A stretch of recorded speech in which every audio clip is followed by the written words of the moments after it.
This just into CNN. The city of Chesapeake, Virginia has now released new information about the Walmart employee who opened fire on his co-workers, killing 6 people before taking his own life. 2 people remain hospitalized, including one of them in critical condition. City officials now say the shooter purchased the handgun the very morning of Tuesday's attack.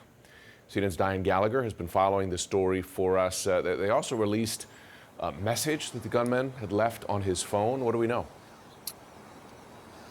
Yeah, Jim, this is probably the biggest development in the police investigation that we've had since that shooting that claimed the lives of 6 people at Walmart in Chesapeake, Virginia on Tuesday. According to the city of Chesapeake, police did a forensics analysis of the shooter's phone, which they found on the scene, and say they determined that there was a note on that phone. It was entitled Death Note on the phone. They released a screen grab of that on their Twitter account this morning. Look, the note talks about his grievances against himself, against his co-workers. It talks at length about God and the Holy Spirit and essentially feeling inadequate and angry about things.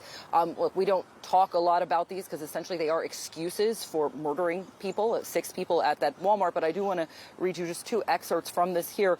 One of them saying, "The associates gave me evil, twisted grins, mocked me and celebrated my downfall the last day.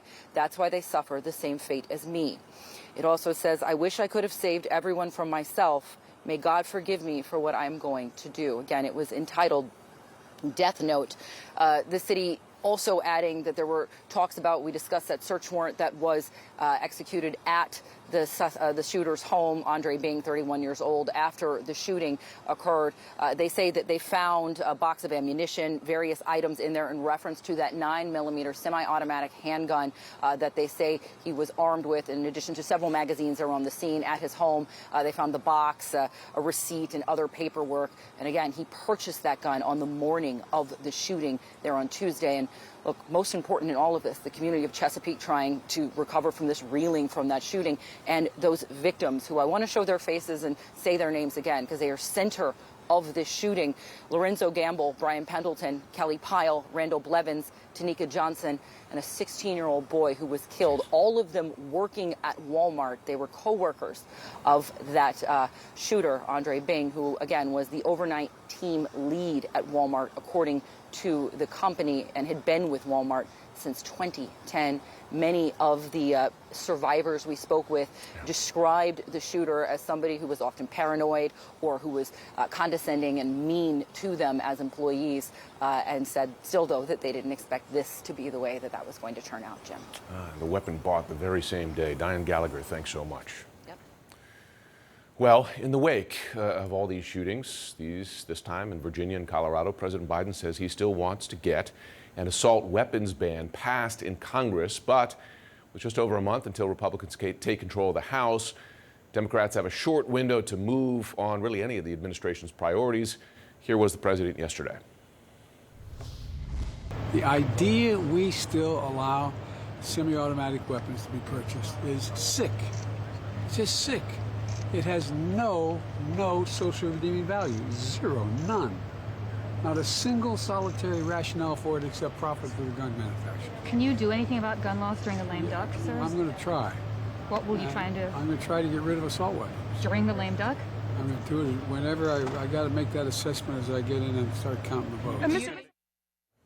Joining me now, Tolu Olorunnipa, White House bureau chief for the Washington Post. Tolu, good to have you on. I don't want to eliminate any possibility because, listen, last few years in Washington have told us to, always allow the possibility to be surprised. But, I mean, is there a potential movement on an assault weapons ban, which, of course, would, resurrect something that this country did do, a number of years ago with bipartisan support?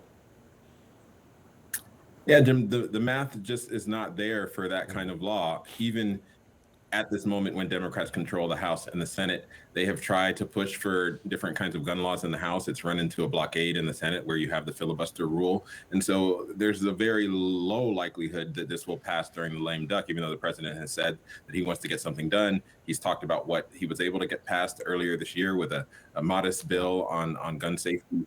But in terms of this more far-reaching effort to try to ban assault weapons, it just doesn't seem like the math is there. And Republicans who are going to take control in just a matter of weeks have said that they have no interest in restricting gun rights at all.